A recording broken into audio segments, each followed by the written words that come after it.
오늘은 10월 4일 하나님 말씀은 마태복음 11장 12절부터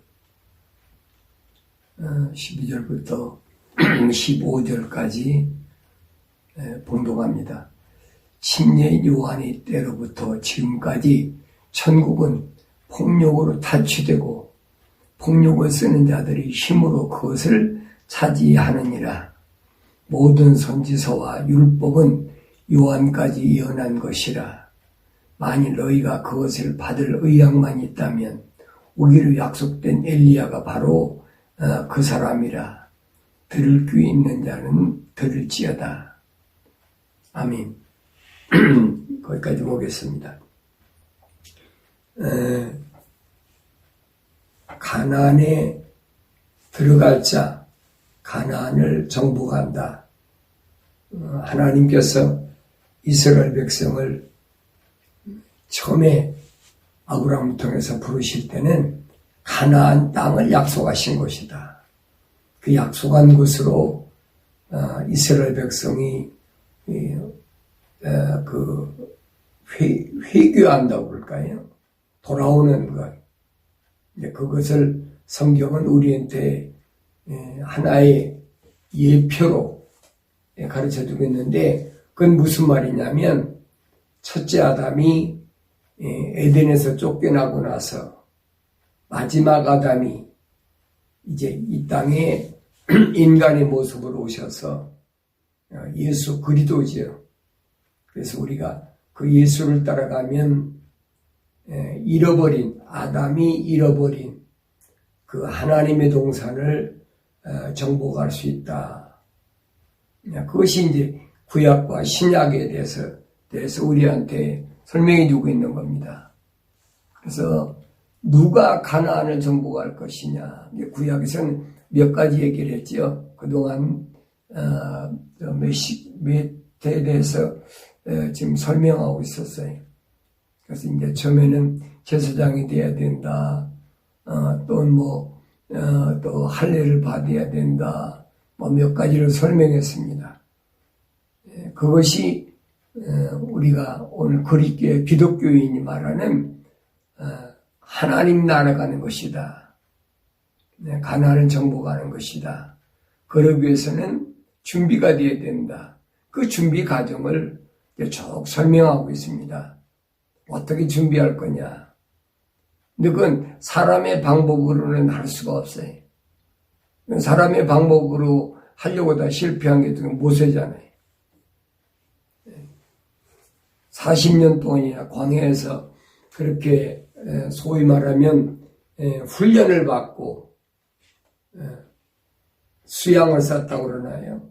그랬는데도 자기가 뭘 해보려고 하니까 안 되잖아요. 그래서 하나님 방법이 뭐냐? 하나님 방법이 이미 하나님께서는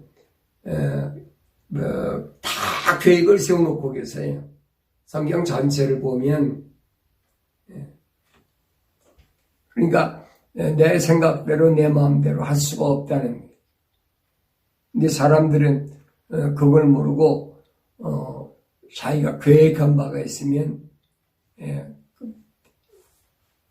반드시 내 실력으로 내 능력으로 뭘 이뤄보겠다라고 생각하는데 성경은 그거 아니에요.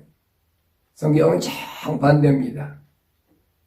창조주 하나님께서 나라는 피조물에 대해서 이미 다 세상에 나오기 전에 하나님의 호흡으로 후 불어넣으셔가지고 살아있는 혼이 되기 위해서 내 아버지 어머니 몸을 통해서 내가 세상이라는 곳에 들어왔어요. 그 세상에 들어와서도 내가 내 힘으로 뭔가를 해봐야 됩니까? 안 되지. 여러분도 저와 똑같을 거예요. 내가 뭘 해보겠다. 성취해보겠다. 저는 세상에서 무슨 권력이나 무슨 학문적으로나 제가 성취해보고자 그런 건 없었어요. 어려서부터 기독교 가정에서 자랐기 때문에 철두철미한 그런 가정에 자랐기 때문에 항상 제 머릿속에는 영생이라는 것이 캐셔 마크가 있었어요. 영생, 영원히 죽지 않는 정말로 그런 길이 있을까? 영원히 죽지 않는 세상이 있다면 어딜까?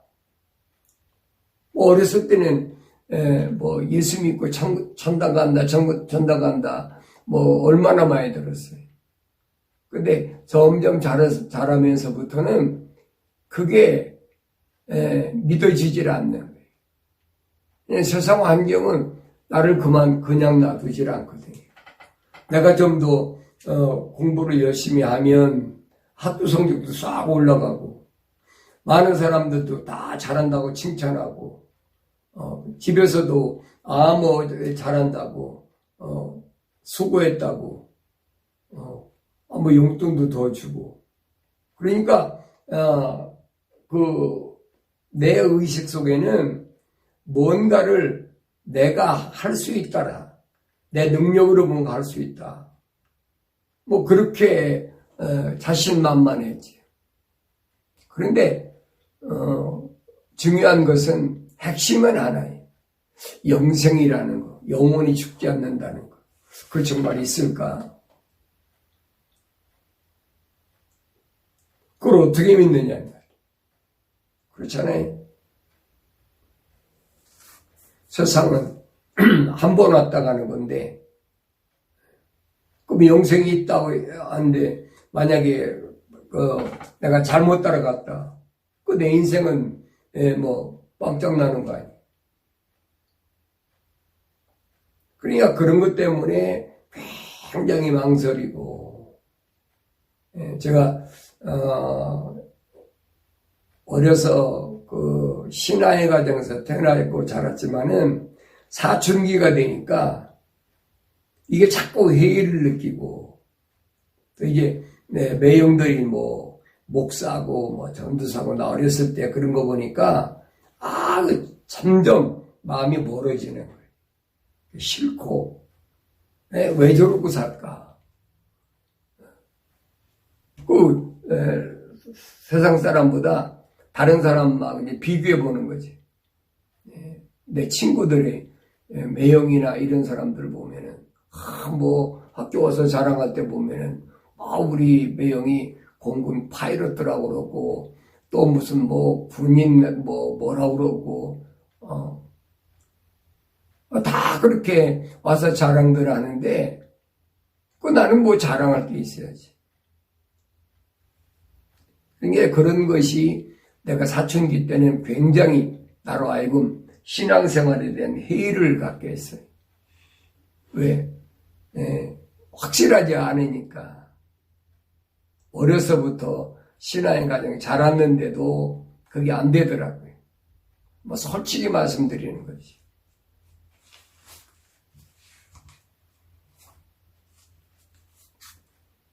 이게 방황했죠. 많이 방황했는데, 하나님께서는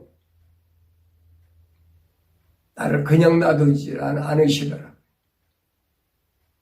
나는 내 마음속에 늘 걸리는 게 뭐가 걸렸느냐?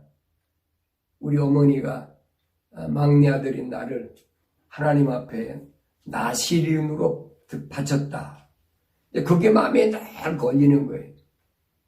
왜 하필이면 사형제 가운데 큰 형들, 잘난 큰 형들도 많은데 왜 나 같은 걸 갖다가 하나님께 나시린으로 드렸나? 또 하나님께 드릴 때 보면 첫 것을 드리라고 그랬는데 막내인 나를 갖다가 그게 싫은 거예요.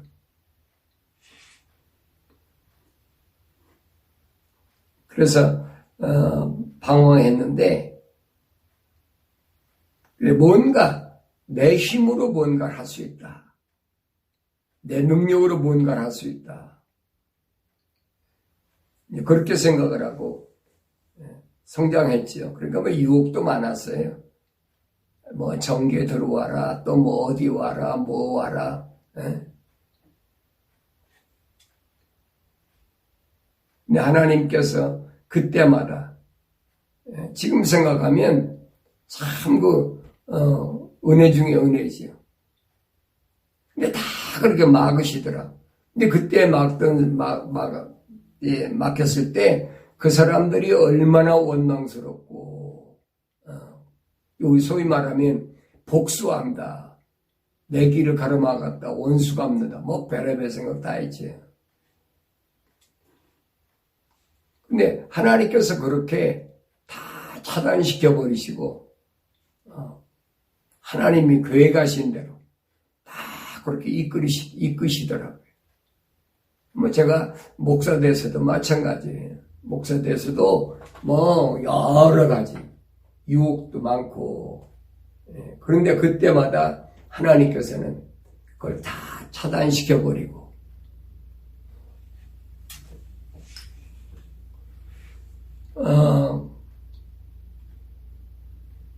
어떻게 가나안을 정복할 것이냐? 그건 세상의 지식으로는 알 수가 없어요. 철학이나 과학을 가지고는 알 수 없는 거예요. 다만 어디만, 성경에만 가르쳐져요. 성경 66권, 거기만 누굴 통해서, 이스라엘 백성을 통해서 하나님께서 우리한테 계시해 주는 것을 우리가 볼 수 있습니다. 그러니까 구약의 이스라엘의 역사는 그건 이스라엘의 역사로 그냥 나하고 상관없는 것을 하고 떼쳐버리면 난 기독교 신앙생활 할 필요 없어요. 그거 아니거든요. 그러니까 그런 부분을 우리가 하나님 말씀을 상고하면서 올바로 잘 알아야 된다. 근데 뭐 금방 그게 됩니까? 금방 알아지는 거 아니죠. 그래서 예수님은 그 가나안 정복, 다시 말하면 우리가 쉽게 말하면 천국 가는 거, 천년왕국 들어가는 거, 이런 부분들을 뭐라고 말씀하셨느냐? 침례인 요한의 때로부터 그랬습니다. 침례인 요한의 때. 그러니까 요한은 구약과 신약의 하나의 징검다리 역할을 합니다. 구약의 마지막 선지자가 침례 요한이다. 뭐 성경에 그렇게 가르쳐주고 있으니까. 내가 주장하는 것도 아니고, 그래서 침례인 요한의 때로부터 지금까지 그랬어요. 그 요한의 때가 언제냐? 요한의 때. 요한의 때가 언제냐? 요한은 구약의 마지막 선지자다. 그랬죠? 그러니까 침례인 요한의 때로부터라고 그랬으니까 침례인 요한이 구약의 사람인데 신약의 예수님과 연결되어 있단 말이에요. 침례인 요한의 때로부터 그랬으니까 침례인 요한의 이전에도 있잖아요. 근데 왜 침례인 요한의 때로부터라고 말씀하셨을까? 그 부분을 우리 잘 아셔야 되죠. 왜 그러냐? 요한이 땅에 오기 전에는 침례라는 거 없었거든요. 구약에 침례가 어디 있어요? 나중에 이제 이스라엘 백성들이 홍해바다를 걷는 것을 침례를 받았다. 이렇게 신약에서 얘기했지만은 구약에서는 침례가 없었어요. 구약에서는 뭐 번제 드리고 뭐 제사 드리고 그다음에 물두멍에 가서 발 닦고 제사장이 1년에 7월 10일 날 한 번 가서 속죄일 가서 속죄 받고 이스라엘 백성이 그거잖아요. 침례라는 것이 있어요. 없었지. 구약의 마지막 선지자인 요한 때부터 침례 요한 때부터 사가랴의 아들 요한 때부터 침례가 시작됐어요. 그러니까 이런 부분이 우리한테 뭘 설명하고 있느냐 하는 부분을 우리가 깊이 상고하면 우리가 신앙생활을 하는데 큰 도움이 된다. 그 침례 요한의 때로부터 지금까지 천국은 폭력으로 타치되고 그랬어요. 폭력으로 타치된다. 우리가 폭력하면은 뭡니까? 주먹을 쓰고, 뭐 어떻게, 네. 뭐 그런 걸 폭력이라고 그러잖아요. 폭력을 행한다. 강제로. 상대방의 동의 없이 강제적으로. 그 왜 그랬을까? 왜 주님이 이렇게 표현하셨을까? 폭력으로 탈취되는 것이 뭐냐? 천국이라 라고 주님 말씀하세요. 탈취된다. 탈취되는 게 뭐예요? 탈취된다. 빼앗아가는 거. 네. 왜 이스라엘 백성들에게 이 말씀하셨을까? 하나님께로부터 선택받은 이스라엘 백성들이 아니라는 말이에요. 선민사상이라는 아주 나태한 그런 사상 때문에 너무 안일하다는 거예요. 선지자들이 예언했으면 예언한 말씀에 귀를 기울여야 될 텐데 예수님 탄생 그 사건부터 그렇잖아요. 분명히 유대 땅 베들레헴에서 메시아가 온다고 그랬으면 선지자들은 제사장들이나 베들레헴 중심으로 있어야 될 거 아닙니까? 베들레헴 중심 아니잖아요. 어디 중심으로? 헤롯 왕 중심으로. 예루살렘이니 헤롯 왕 중심으로 있으니까 동방박사 세 사람이 왔는데도 모르잖아요. 많은 지식 갖고 있으면 뭐 할 겁니까? 뭐 유대인이 아닌 사람들이야 뭐 말할 것도 없지만 소위 하나님께로부터 선민이라고 하는 선민사상을 가진 그 사람들도 분명히 떠나지 말아야 되는데 예수님 만나지 못했잖아요. 오히려 이방인인 동방박사 세 사람이 베들레헴에 찾아와서 아기 예수를 만났다. 이거 뭐 어렸을 때부터 귀가 마르고도 달았잖아요. 들었잖아요. 얼만큼 많이 들었어요. 그래도 우리는 그냥 그 얘기만 들었지 이게 무엇을 얘기하고 있는지를 모른단 말이에요. 왜 그 사람들이 별을 따라왔는지, 왜 그 사람들이 예수님을 찾아왔는지, 왜 들에 있던 목동들이 주님을 맞이했는지, 뭐 이런 부분에 대해서는 그 아기 예수가 유대 땅 베들레헴에서 탄생했다. 그것만 얘기하고 있잖아요. 이 사건이 오늘 나한테 뭘 말씀해 주고 있느냐? 오늘 주님이 그걸 말씀하시는 거예요. 심례 요한의 때로부터 지금까지 예수님이 심례 요한이 예수님보다 6개월 먼저 났잖아요. 심례 요한에 대해서는 뭐 여러분들이 성경을 읽으신 분들 너무나 잘 아니까 구약의 마지막 선지자인 심례 요한의 때로부터 그랬어요. 지금까지 그랬어요. 그러니까 예수님 계실 때까지 말입니다. 천국은 뭐하는 폭력으로 탈취된다. 강제적으로. 그렇다고 뭐 전쟁을 일으켜하고 전국 차지한다는 그런 얘기가 아니에요. 탈취됐다.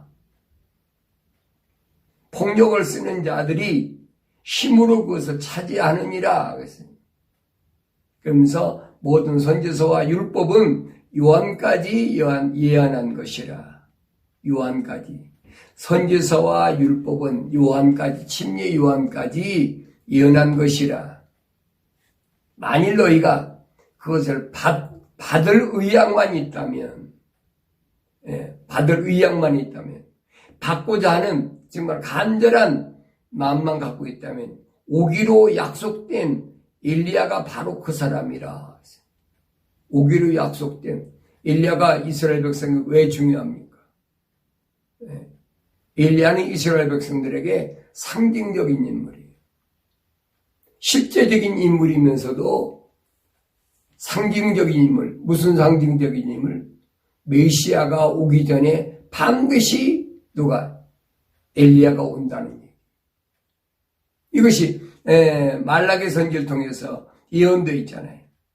그러니까 이스라엘 백성들은 엘리야를 분명히 기다려야 되는데, 분명히 엘리야가 오면은 메시아가 온다는 사실을 알아야 될 텐데, 예수님 당시도 많은 사람들이 당신 엘리야냐, 선지자 엘리야냐, 뭐 별소리 다 하잖아요.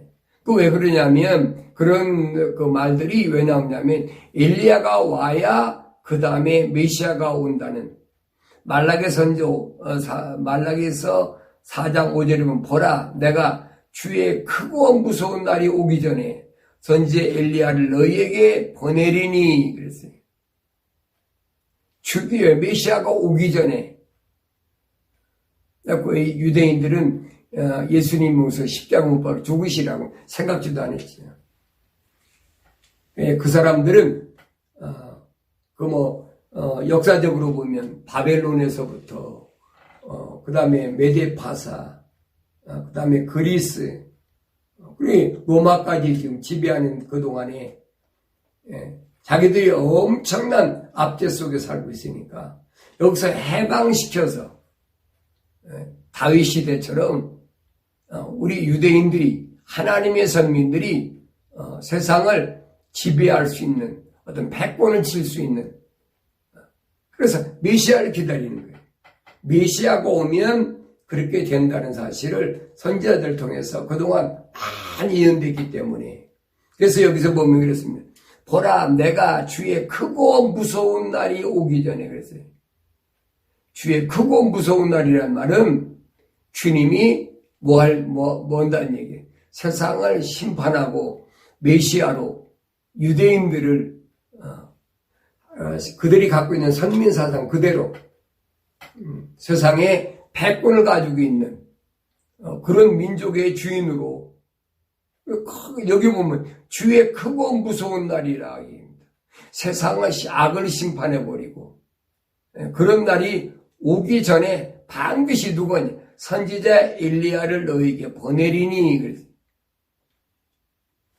말라기 선지를 통해서 이스라엘의 선지자가 중단되어 버렸어요. 그리고 역사적으로 보면 약 400년 이상이 흘러버렸어요.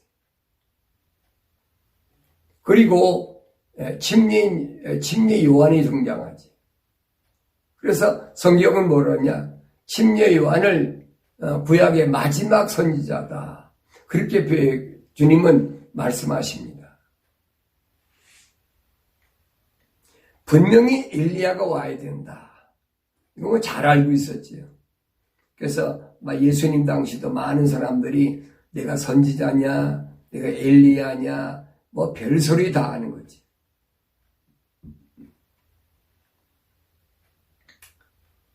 예수님께서 모든 선지서와 율법은 요한까지 예언한 것이라.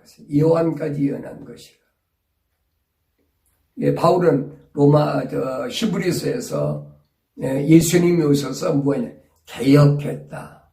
그래서 개혁 때까지만 유대인들의 회당이나 또 유대인들이 어떤 율법이나 그것이 개혁 때까지만, 회당에서 먹고 마시고 하는 거 개혁 때까지만이라고 딱 잘라서 말했어요. 예수님 모습 바뀐 거지. 뭐가 바뀌었습니까? 완성됐다는 거지. 유대인들이 기다리는 모든 것에 대한 완전.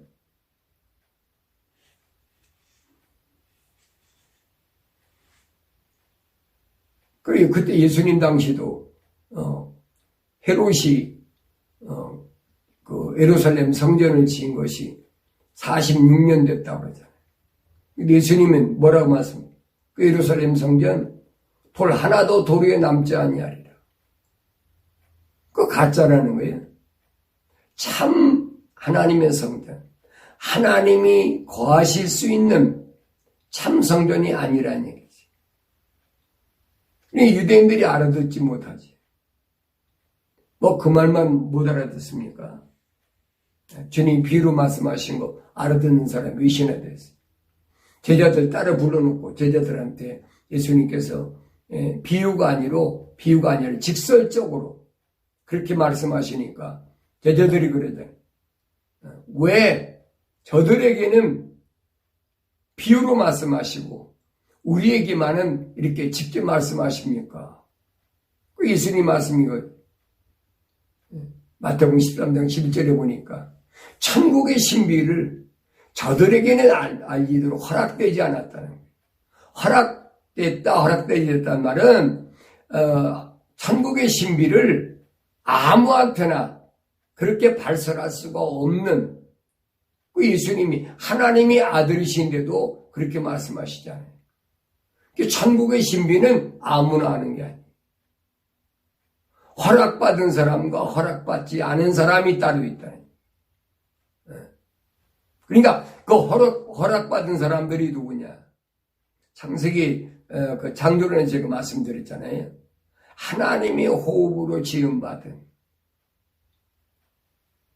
생명의 호흡으로 거룩한 하나님의 숨결로 지음받고 세상에 들어온 사람. 그 사람이 누구라고 그랬습니까? 성경에서는 살아있는 혼이라 그랬어요. 네. 살아있는 혼.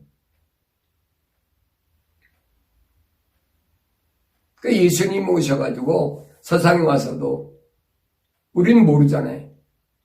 누가 하나님의 살아있는 혼으로 지음받았는지 알 수가 없잖아요. 유대인들은 자기들 선민이라고. 우리가 하나님 백성, 아브라함의 후손이니까 우리가 선민이라고. 너 어떻게 합니까? 이방인 편에서 보면 그래요. 하나님이 선택한 백성이다. 예수님은 딱 잘라서 뭐라면 너희들이 아브라함의 후손이라면 이 돌들로도 아브라함 후손을 만들겠다. 왜 주님이 그렇게 극단적인 표현을 하셨을까? 그런 부분들을 우리가 좀 깊이 생각해 봐야 되는데 그런 부분들을 생각하지 않고 맨날 예수님께서 병 고쳤다, 귀신 내쫓았다, 무슨 오병이어의 기사와 이적을 통해서 멀매를 먹였다. 참 그런 데다만 초점 두잖아요. 그러니까 아주 중요한 부분들은 그냥 넘어가 버리고 눈에 보는데 본물로 인해서 뭔가 생각 속에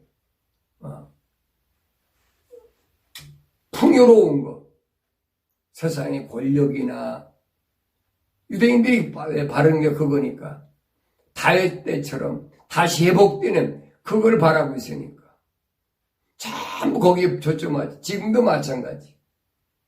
오늘날도 보면은 예배당에서 설교할 때 보면 전부 거기 초점을 거기다 맞추잖아요. 제가 언젠가도 여러분에게 말씀드렸지만은 제가 신학교 다닐 때 그 목회학 가르치는 교수가 그래. 지옥 얘기는 그거 하지 말라는 거예요. 많이 하지 말아요. 1년에 그냥 한두 번 정도 죄에 대한 것도 그렇게 많이 하면 사람들이 안 모인다는 거예요. 마음이 불편하니까 안 온다는 거예요. 그럼 교회가 부흥이 안 되면 어렵다. 이치적으로 맞잖아요. 그래서 사람 신학교 다닐 때부터 소위 목사가 되기 위해서 신학교 갔는데 소위 그러잖아요. 신학교 나오면 성직이다, 목사다, 전도사다. 성직이란 말은 거룩한 직업이라는 얘기예요. 그런데 거룩한 직업을 가지고도 사람들이 많이 몰려들어야지 요 소위 말하면 세상 말로 장사가 잘 될 거 아닙니까? 사람들이 안 모여들으면 장사가 안 되니까 돈이 안 들어오니까 어려울 수밖에 없지. 그러니까 신학교 다닐 때부터 머릿속에 자꾸 그런 걸 넣어주는 거예요. 천국 얘기 될 수 있으면 뭐 그런 것도 뭐 많이 하지 말고 세상에서 어떻게 하면 성공적으로 사느냐. 다 뭐 그 얘기예요. 소위 말하면 커리큘럼이라는 것들이 전부 그런 쪽에다 맞춰져 있어요. 목회학 가르치는 교수가 와서 하는 얘기가 목사가 그런 얘기를 하고 있잖아요.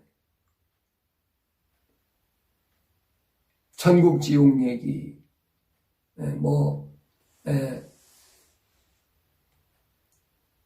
제 얘기, 회개하라 뭐 그런 것들은 다 누가 해요? 그건 특별히 부흥사들이 하는 적인 줄 알았지요. 일반 목회는 그런 얘기하면 안 되는 줄 알았어요.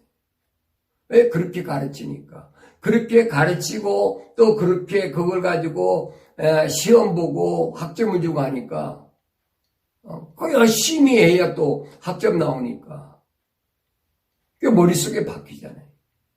소위 말하면 족쇄로 채워버리잖아요. 신학교 졸업하고 나와서 목사 되고 나서도 항상 그게 마음에 있는 거예요. 내가 이거 오늘 천국 얘기, 지옥 얘기하는데, 사탄 마귀 얘기하는데, 그러면 또 떨어져 나가지 않을까? 온 사람까지 또 떨어져 나가지 않을까? 뭐 별의별 생각이 다 들지. 예수님께서 하신 말씀이 폭력을 쓰는 자들이 힘으로 그것을 차지하느니라 그랬어요. 폭력으로 탈취한다. 어느 때까지? 요한 때까지. 요한 때까지. 소위 말하는 세상의 힘의 논리는 힘의 논리. 천국의 비밀을 안다면은 이게 무슨 말인가 여러분 아셔야 됩니다. 그래서 내가 여러분들에게 가나안 정복기에 대해서 계속 말씀드리는 거예요. 가나안 들어가려면 과정이 어떠어떠해야 되는데 그 과정을 이스라엘 유대인을 통해서 하나님께서 우리에게 지금 보여주시고 있는 거니까. 바울은 그래서 그걸 거울이라고 그랬잖아요. 우리가 본보기로 보여주고 있다.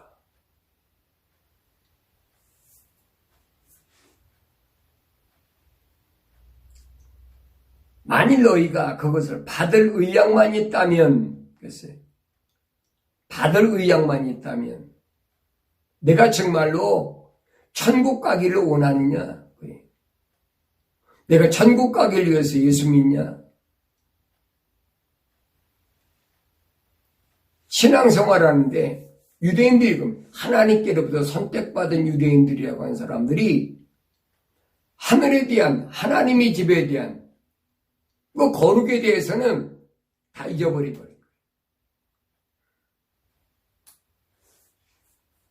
그래서 너희가 그것을 받을 의향이 있느냐 없느냐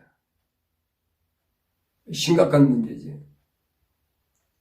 예수님이 어떻게 유대인들에게 이렇게 말씀하셨을까? 예수님도 유대인으로 오셨잖아요.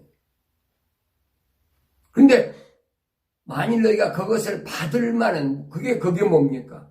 이게 천국 얘기하고 있거든요. 세상 거 얘기하는 것이 아니에요. 천국을 받을 의향이 있다면 오기로 약속된 엘리야가 누구냐? 바로 침례 요한이라는 거예요. 너희들이 좀 더 깊이 디테일하게 성경을 많이 상고했다면 그렇게 너희들이 고대하던 그 엘리야가 누구냐? 그 엘리야가 누구냐? 다들 선지자가 누구냐? 근데 이들은 요단강에서 침례 요한에게도 침례를 받으면서도 침례 요한이 얼마나 외칩니까? 회개하라 천국이 가까웠느니라. 이 독사의 자식들아 막 이러면서 막 그래도 무서워서 쫓아내고 요단강가에 가서 자기들이 회개하고 침례를 받으면서도 그게 엘리야인지를 몰랐단 말이에요. 근데 예수님이 말씀하시잖아요. 너희들이 정말로 천국에 대한 소망이 있다면, 천국에 대한 그런 깊은 생각을 갖고 있다면 엘리야가 누군가를 올바로 알라는 거예요. 그게 누구냐면 침례인 요한이다. 그러면서 선지서와 율법은 요한까지 예언한 것이라 딱 이었어요. 선지서와 율법은 요한까지라. 그러니까 요한 이후에는 뭐예요? 새 시대. 예수님께서 새 시대를 열으셨다니. 그 역사적으로 얘기잖아요. BC하고 AD하고 시대가 다르단 말이에요. 비포 크라이스트하고 예수님이 오시기 전의 역사와 예수님이 오신 이후의 역사가 어떻게 다른가? 성경은 예수님 좀 그 말씀하시는 거예요. 그러면서 요한이 누군가를 분명히 올바로 알아야 해요. 요한을 올바로 알면은 메시아를 알 수가 있는 거지. 근데 자기들이 그렇게 고대하고 그렇게 찾아 헤매던 요한이 누군지를 모르는. 그러면서 메시아를 기다린다. 그러면 구약의 이사야 선지를 통해서 메시아가 오면 무슨 일을 할 것이다. 얼마나 기록되어 있어요.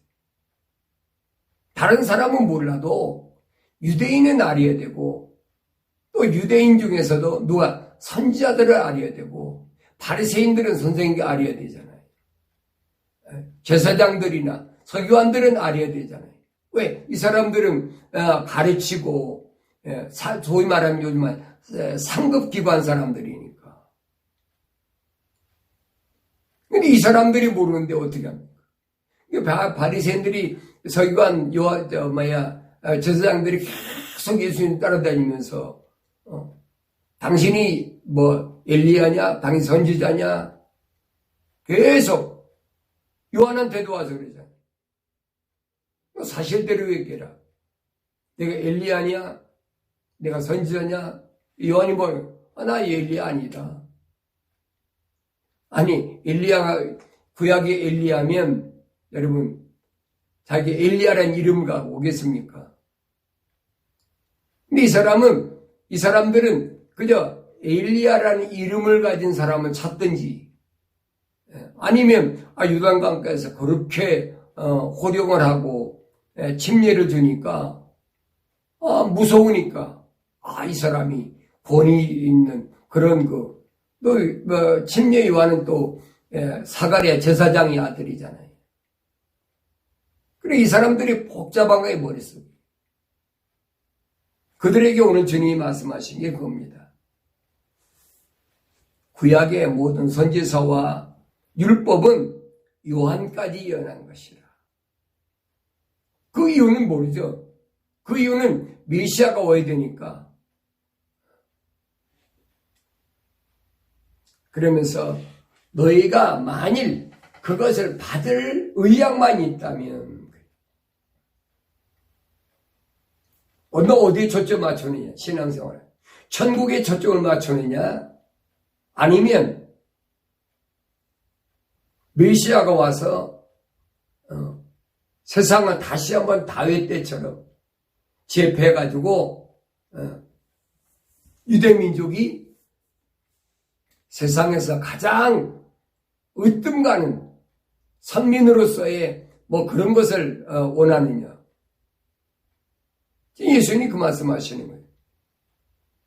하나님께서 이스라엘 백성을 선택하신 건 뭡니까? 이 사람들은 머릿속에 잘못 생각하고 있다. 천국에 대한 것을 지향하고 천국에 대한 비밀을 알려고 해야 되는데 세상에서 뭔가가 자기들이 세상에서 으뜸되는 민족이라는 이것에 초점을 맞추고 그걸 따라가려고 그러니까 안 보일 수밖에 없지요. 오늘도 마찬가지. 내가 기독교에서 신앙생활하면서 내 정말로 목표가 뭐냐? 내가 천국인가? 예수님 말씀하니 너희가 그것을 받을 의향만 있다면 뭘 받을 생각이 있어야 되지요. 천국에 대한 생각이 없어요. 그러니까 많은 이 거짓 선자들이 일어나가지고 그런 것들은 다 옛날에 있었던 일이고, 그래도 하나님 예수 믿고 구원받은 사람이 이 세상에서 헐벗고 굶주리면 되겠느냐? 하나님 여기 놔두시겠느냐? 반드시 하나님 성공하게 계신다. 별의별 소리 다 해가지고 가문이설을 미혹하잖아요. 예수님이 말씀하신 것은 다 뒷전으로 내버려. 여러분, 거지 나사로가 천국 갔잖아요. 근데 천국 갈 만한 믿음을 가지고 거지 노릇했는데 그 사람 분명히 예수 믿었으니 천국 갔을 거 아니에요. 예수님이 왜 그 비유를 말씀하셨을까? 그 사람 부자 만들어주었어야 될 거 아니에요. 그럼 예수님께서 비유로 말씀하셨다고 그러더라도, 자, 예수님 만난, 그렇잖아요. 예수님 만난 12제자, 이스카리 유다 같은 건 처음부터 마귀라고 그랬어요. 그 자살했으니까.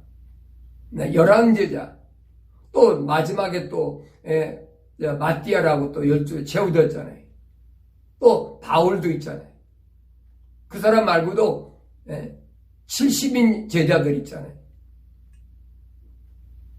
또 마가의 다락방에서 오순절을 막았다라고 해서 성령 충만한 120명 초대급의 기초가 됐던 사람들. 자, 이 사람들 부자 됐다니 어디 있어요? 찾아보세요. 이 사람들이 성공했다는 사람 어디 있어요? 성경 기록됐습니까? 찾아보세요. 내 말이 거짓말이니까. 왜 그 사람들이 그렇게 성령 충만하고 그렇게 능력이 충만하고 그 사람들이 지나가면 그림자만 지나가다가 병자가 낫고 귀신 나가고, 근데 그 사람들이 왜 부자가 안 돼? 그렇잖아요. 그 정도 되면 한 지역에 장애라도 됐었어야 될 거 아니에요. 그냥 능력이 있어. 그만큼 인기 있었습니다.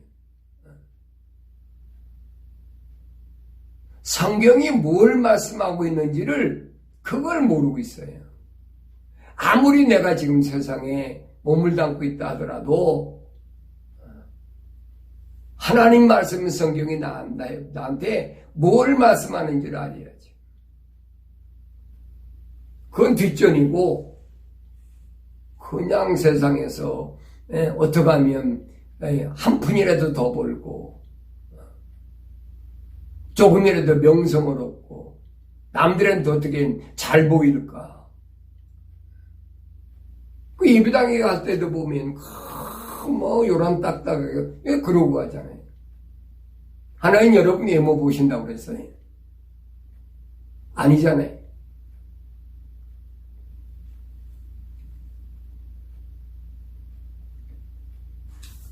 제가 이런 말 할 때 아주 80년대 제가 82년도에 미국에 처음 부흥회라고 왔는데, 그때 제가 미국에 발을 들여놓고 제가 3년도에 미국 서쪽 어느 동네에서 그 소위 말해 개신교 때 그때 개신교 목사였으니까 교회를 개척했다. 근데 그때 그 개척한 그 여자 집사 중에 한 사람이 돈이 굉장히 많았어요. 근데 그 사람이 금요일 되면, 옛날에는 토요일 날은 그 은행에 문 안 열었어요. 금요일까지만. 근데 그 대신 금요일은 저녁 때 7시까지인가 8시까지 은행이 오픈하고 토요일은 오픈 안 했어요. 근데 금요일만 되면 그 집사님이 나한테 전화해요. 목사님, 왜요? 시간 되십니까? 왜요? 무슨 시간이? 저하고 은행 좀 합시다. 은행에 가면, 나 은행 처음 따라. 그 미국 와가지고 뭐 영어도 못하고, 길도 모르는데, 뭘 알겠습니까? 은행 덜렁덜렁 따라갔지. 갔더니, 은행에 가보니까, 이 뒤쪽으로 가니까, 여러 칸 쫙, 이렇게, 그 서랍 같은 게 있는 방이 있더라. 나중에, 세프트박스라고 그러는. 개인 금고에 그게.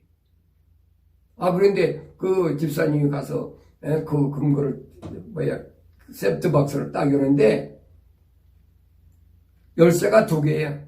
이 집사님이 하나 갖고 있고, 그 은행 사람 하나 갖고. 2개가 들어가 이게 열리는 거예요. 내 금고라고 내가 혼자 맘대로 못 열어요. 그러니까, 은행 직원이 거기에, 하나 열쇠 꼽아주고 물러나니까, 이 집사님이 가가지고 자기 열쇠를 가지고 이게 문 열리더라고. 근데, 한 요그마한 거 하나 하고, 이만큼 큰 거 2개야. 열고서 나보고, 목사님 일로 와보라고. 가보니까, 난 평생 그런 눈호강 처음 했어. 갖가지 보석이 얼마나 많은지 말이에요. 옛날에 우리 무슨 만화에서 보물섬에서 보물상 열면, 그런 거 그려놨잖아요. 다이아몬드, 이런, 여러 가지. 진주, 이 조그만 위에, 거기에다 꽉 찼어. 그래, 얼마나 많아요. 근데 난 그것만 있는 줄 알았어. 나중에 보니까 밑에 이렇게 큰 또 박스 있는데, 거기도 꽉 찼어. 나한테 그걸 자랑하고 있더라. 근데 자랑을 끝나면 괜찮은데, 그 다음에 이 사람이 거기서 뭘 한참 뒤지더니, 반지 캐스를 딱 꺼내더니, 다이아몬드 반지를 하나 딱 차는 거예요. 금요일 날. 내가, 집사님 그걸 왜 지금 금요일 날 찬양을 했더니, 주일날 교회 갈 때 끼고 하려는 거예요. 아니, 하나님의 다이아몬드 반지 끼고 오라고 그러셨어요? 이게 생각이 지금 딴 데가 있었다, 생각이.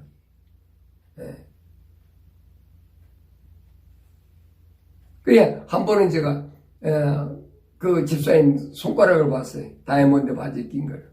봤더니, 다이아몬드 반지가 안 없더라고. 그래서, 내가 그 다이아몬드 반지 어쩌냐고 그랬더니, 보니까 다이아몬드 반지가 안으로 넣고 이렇게 쥐고 있더라고. 그 내가, 집사님 왜 그 백화티도 안 내느냐, 그러니까.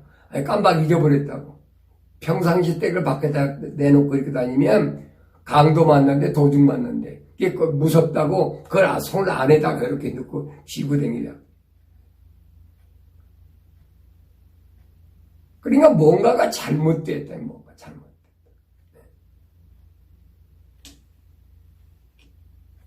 분명히 성경에는 하나님은 외모를 보시지 않는 하나님이다. 여러분, 성경에 만약 하나님이 외모를 보시지 않는, 외모를 보신다고 하면, 여러분, 거지가 예수 믿으면 가만 놔두겠습니까?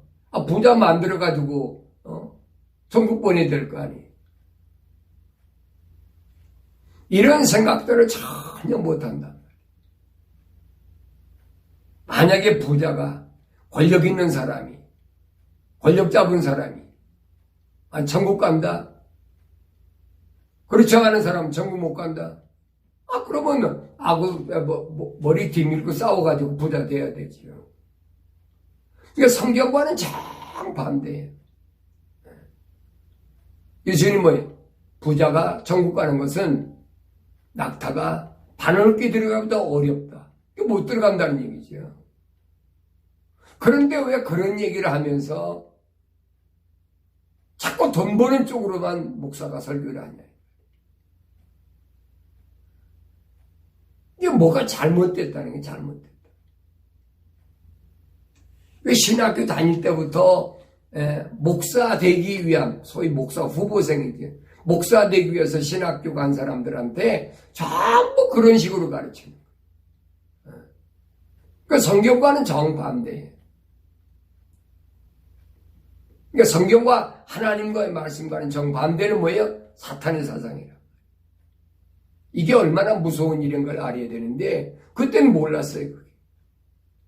이 신학교 나와야 내가 목사가 되고 목사가 돼야 내가 뭐 이렇게 거룩한 성직자가 되고 그렇게만 생각했으니까.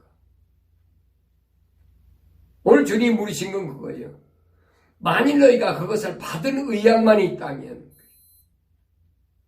나한테 오늘 물으십니 내가 정말 천국을 받을 의향이 있느냐? 여러분, 천국에 대한 천국을 받을 만한 의향이 없다면 신앙생활할 필요가 없지요. 그렇잖아요. 기독교 신앙생활을 굳이 할 이유가 뭐가 있습니까? 개신교 신앙생활할 필요가 뭐가 있어요? 로마 가톨릭에서 신앙생활할 필요가 뭐가 있어요? 로마 가톨릭이야 뭐 천국을 생각지도 않는 것들이니까. 소위 말하면 개신교와 그렇잖아요. 신앙생활의 목표를 잃어버렸다. 신앙생활의 목표를 잃어버리니까 성경과는 정반대로 가고 있어도 이거에 대해서 우리는 아주 쉽게 아무것도 아닌 것으로 생각하고 있다. 주님이 하신 말씀이 얼마나 심각한 말씀하십니까? 너희에게는 천국의 신비로 허락됐으나 저희에게는 그들에게는 천국의 신비가 허락되지 않았다. 천국의 신비가 허락된 자와 허락되지 않은 자 둘은 나누지않아요. 예수님 당시도 그렇게 예수님 따라다니면서 병도 고치고 병고침도 받고 떡도 먹고 생선도 먹고 그런데도 생각이 세상에 있대. 세상에 땅에 있다. 하늘에 있는 것이 땅에 있다는 그런 말씀들을 2000년 전에 기록된 이런 말씀들이 사도 바울이 말한 것처럼 우리에게 거울로 지금 보여져야 되는데 내가 지금 천국에 대한 소망을 갖고 신앙생활하나? 천국을 받을 만한 내가 의향이 있나? 나 자신한테 주님이 물으시는 걸 생각해야 될 거 아니에요. 성경은 여러분 다른 사람한테 말한 것이 아니에요. 요한계시록 2장과 3장에 보면 7 교회잖아요. 수신이 누구냐? 교회들, 에클레시아. 수신자가 아니면 해당이 안 되는 거예요. 그걸 아셔야 돼요. 예수님 오셔도 마찬가지. 주는 그리스도의 살아계신 하나님의 아들이라는 신앙 고백 위에 시몬은 뭐예요? 너를 이제 베드로라. 생명의 돌이라. 내가 그 위에 내 교회를 세우겠다. 그게 에클레시아 아닙니까? 그 사람은 어디? 하늘에 소망이 있는 사람이지 결코 땅에 있는 소망이 있는 사람이 아니란 말이에요. 그러니까 우리가 이런 부분을 올바로 잘 아셔야 오늘 주님이 나한테 말씀하신 게 뭐냐? 만일 너희가 그것을 받을 만한 의향이 있다면 내가 만약에 천국 가기를 원한다면 받을 의향만 있다면 복음서에 보면 예수님께서 여러 가지 방면으로 말씀하셨어요. 근데 우리는 이것을 다 육신의 병 낫는 거, 돈 버는 거, 이걸로 받아들이니까 이게 얼마나 잘못된 거냐.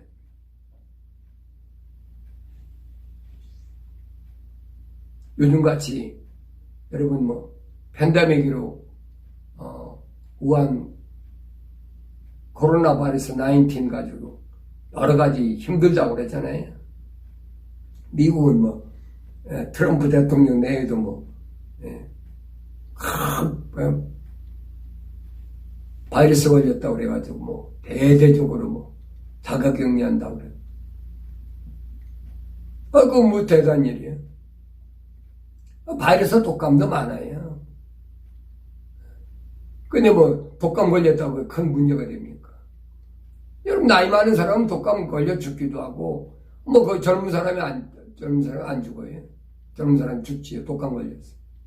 그런데 그게 무슨 큰 문제가 된 것처럼 막 대대적으로 거기다가 뉴스도 거기다 포인트를 맞추고 그리고 막 사람들이 공포에 떠는 거라.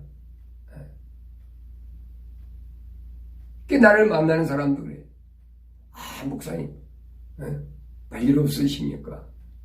목사님 건강하십니까? 나 아무 일 없던. 목사님 다행입니다. 그게 뭐가 다행이야? 그게 예수 안 믿는 사람이라면 내가 이해를 해. 신앙생활 한다는 사람, 특히 목사들, 장로들, 내 주위에는 사실 이런 사람들이 많거든. 이 사람들이 하는 얘기가 전부 그런 쪽이에요.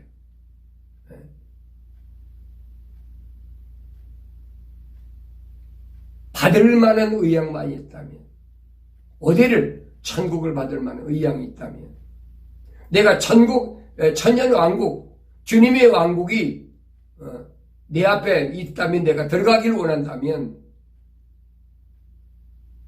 생각해 보아야 되지. 내가 그런 생각을 가지고 있나?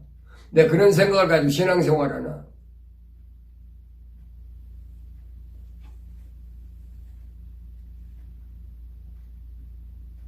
그러면서 주님께서 하신 말씀, 들을 귀 있는 자들은 다는 들을지어다. 들을 귀가 있다. 들을 귀가 뭐예요? 할례받은 귀라. 이 말이 무슨 말인가를 할례받지 않은 사람 못 들어요. 할례를 받아야 들지요. 그리고 이 말씀이 내 마음판에 기록이 되는 거예요. 수시로 성령께서 오셔서 자꾸 나를 점검하시는 거지. 내가 정말로 천국에 대한 소망을 갖고 있냐? 내가 천국에 대한 그런 간절한 마음을 가지고 있느냐? 내가 하나님을 사랑하는 마음 갖고 있느냐? 전심으로 하나님만 사랑하는 마음 갖고 있느냐? 성령께서 내 마음에 오셔가지고 나한테 자꾸 질문하시는 거예요. 그게 신앙생활이란 말이에요. 내 마음이 만약에 하나님을 사랑하는, 전심으로 하나님을 사랑하는 그 마음이 없다. 그건 성령이 책망하시는 거지. 뭘로? 말씀을 통해 내 마음을 책망하시는 거예요. 그게 신앙생활인데, 거기다가 포인트를 맞추는 거 아니라, 환경이, 요즘 뭐, 불경기고, 불황이고, 팬데믹으로 뭐, 전염병이 어떻고, 육신 가지고 있으니까 물론 그런 위협을 느끼고 그런 공포스러운 거 있겠지만은 여러분 우리 올바로 하셔야 됩니다. 천국에 소망이 있다면, 천국을 받을 만한 의향이 있다면 내가 신앙생활의 초점을 어디다 맞춰야 되느냐? 바로 그 얘기입니다. 여기 보니까 엘리야가 와야 된다. 엘리야가 와야 된다. 엘리야가 와야 된다는 무슨 말입니까? 엘리야가 와야 되면 요한계시록을 보면 두 증인이 나타나서 기도할 때 3년 6개월 동안 비가 오지 않는다. 다시 말하면 엘리야와 같은 똑같은 그런 일이 벌어진다는 거예요. 그게 7년 환란 가운데 전 3년 반에 일어난 사건이에요. 지금 성경이 그 말씀하고 있거든요. 그래서 여러분들에게 지금이 바로 준비할 때다. 지금이 요단강을 건너가고 가나안을 정복하기 위한 만반의 준비할 때다. 지금 기회란 말이에요. 7년 환란 가운데 전 3년 반 동안에 엘리야 때처럼 3년 6개월 동안 비가 오지 않으면 식량 기근이 오는데, 그때가 요한계시록 6장에서 무슨 말? 검은 말 시대네. 검은 말 시대. 식량 기근 시대. 그 검은 말 시대가 지금 우리 앞에 점점 다가오고 있어요. 그걸 우리가 하나님 말씀을 통해서 올바로 알아야 된다는. 미국같이 풍요로운 나라에 살면 그 깜빡 잊어버릴 수밖에 없어요. 왜? 너무 풍성하니까. 먹을 거, 쓸 거, 뭐, 미국서 부족한 게 뭐가 있어요?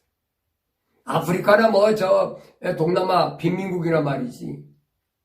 그러다 보니까 신앙생활을 잘못 역행하고 있다. 유대인들은 뭐래요? 미국은 뭐라고 그럽니까? 유대인들의 공동묘지다. 무덤이라. 왜 그런 말을 했을까요? 성경에 없는 얘기지만은 그들은 그렇게 생각하고 있다. 왜? 너무 풍요로우니까. 그러니까 좋은 걸 몰라요. 마음대로 먹고 마시고 마음대로 생활하는 거 이것이 얼마나 풍요로운가 그걸 몰라요. 왜? 과학이 발달하니까 점점 세상은 살기 좋죠. 그러니까 다 잊어버리죠. 이럴 때 주님은 나한테 와서 하신 말씀이 뭐냐면 내가 만일 천국을 들어가기를 원하느냐? 천국을 받을 의향이 있느냐? 물으신다. 그럼 난 뭐라고 그럴까요? 내 삶에 어디 초점을 맞추고 있다고 주님한테 뭐라고 대답할까요?